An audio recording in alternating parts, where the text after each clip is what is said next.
Greetings, everyone. This is Chess Optics here, bringing you another game of mine. I titled this game "The Power of Pawns" because the pawn in this game, well, it starts off, of course, on its home square, but then it manages to make its way all the way to the other side of the board. Isn't it just beautiful when that happens? So let's get right into it.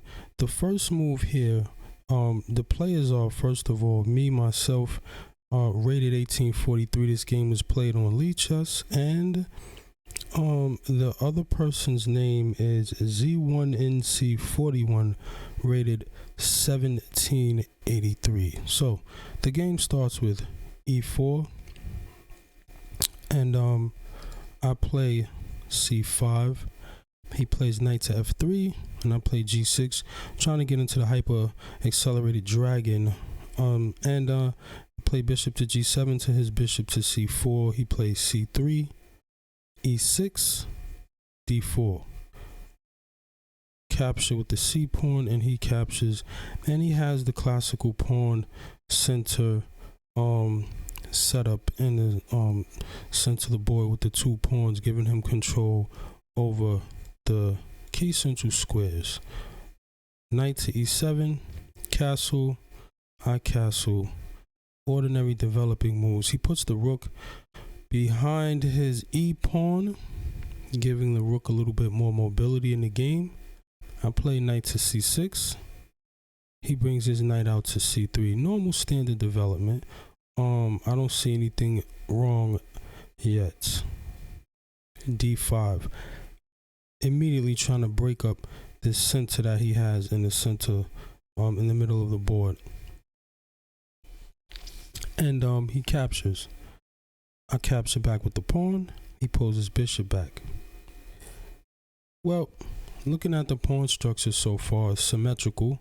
We have three pawns on the king side, one in the center, a open C and E file, and both sides have isolated pawns in the center of the board, which tend to balance each other out. The difference here is, well, the pawn here has some pressure on it from the black minor pieces, namely the bishop on G7 and the knight on C6. Bishop to G4 is played, and he plays bishop to F4, developing. Capturing, queen captures, the knight captures. So now white is in effect down a pawn. And this is going to be significant for the rest of the game, because this pawn right here has no pawns to challenge it from white here anywhere, right? There's no way to challenge this pawn. So this is in effect a passed pawn that black has, which can cause some problems for white. Queen to E3, knight to F5, and the queen goes over to E2. Well, I decide to capture the bishop. He captures with the pawn, doubling his pawns on the B file, and I push. Nimzovich said passed pawns must be pushed. So in this game, this pawn made it to coronation. So it seems like when you look at a game like this, if you are not really used to playing with this type of imbalance of having a pawn escort itself to the 8th rank, sometimes it may seem like these things are not possible because the other side has pieces that can stop you. But this game is a little bit different. He plays knight to E2, and maybe that was a little bit too fast. I responded with queen to B6, queen to D3. Well, the queen is not really a good blockader of the pawn. You learn this in some middle game books, and this situation is no different. She won't be staying here for long. So he put the rook behind the pawn, supporting it. The pawn is very well guarded. Queen, rook, bishop. This is heavy overprotection. Why? Because this is like the key to to black's advantage and white's disadvantage. So this pawn is really being guarded. And white plays knight to g3, trying to get rid of one of the defenders of the pawn. This is only move 19. So somewhere white didn't take advantage of his initiative very well. I'll leave it to the audience to find out where those places are in the engine, or if you want to do your own analysis. Everybody may come to different conclusions, but I want to show the power of the pawn, and that is the purpose of this game. Showing you how a passed pawn can actually help you gain victory. So I step back, not interested in trading, and we have rook a to c1. And as I said, the queen won't be staying here for long. So my goal in this move is to try to remove the blockader from in front of my pawn. Simple. And the queen moves and I push. 2 squares away from coronation, or becoming a queen, or rook, bishop, or whatever I please. And he captures the knight. Rook captures. Rook goes to d1. And I didn't take the b7 pawn. That wasn't a mouse slip. I'm just guarding, right, this pawn, because I don't want to take this pawn and have him capture here.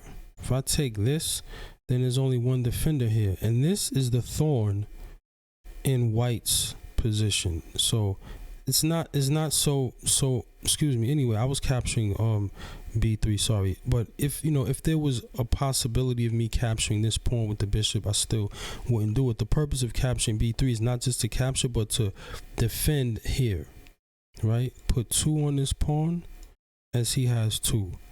And he plays rook to c3, trying to add a third piece, because he wants to get rid of this. Now white is going cold defensive, but he didn't see this, or maybe he did and he decided to give up the exchange. He loses his rook. Pawn captures, queen captures. Knight goes to f1, trying to guard the next square that the pawn would push forward to.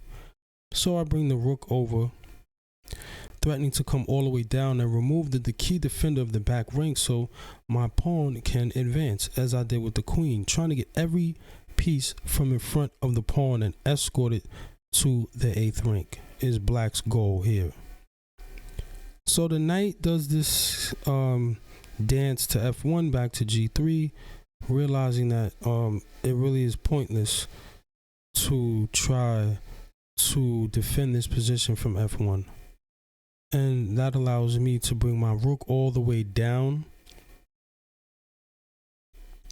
And well, this check causes him to, he blocks, but then this happens. Rook takes rook, queen takes, and this is the essence of a powerful pawn. 7th rank, right? 7th rank. And pretty much this game is finished, because what are you going to do, right? Our queen. But if he would have played anything like capturing this pawn, well, there's a rook right here waiting to, return the favor. So the queen goes to e2, and here we go. Second queen. Doesn't even capture because it doesn't really make sense. He probably should have resigned here. I step up, show you a few more moves, but this game is in essence over.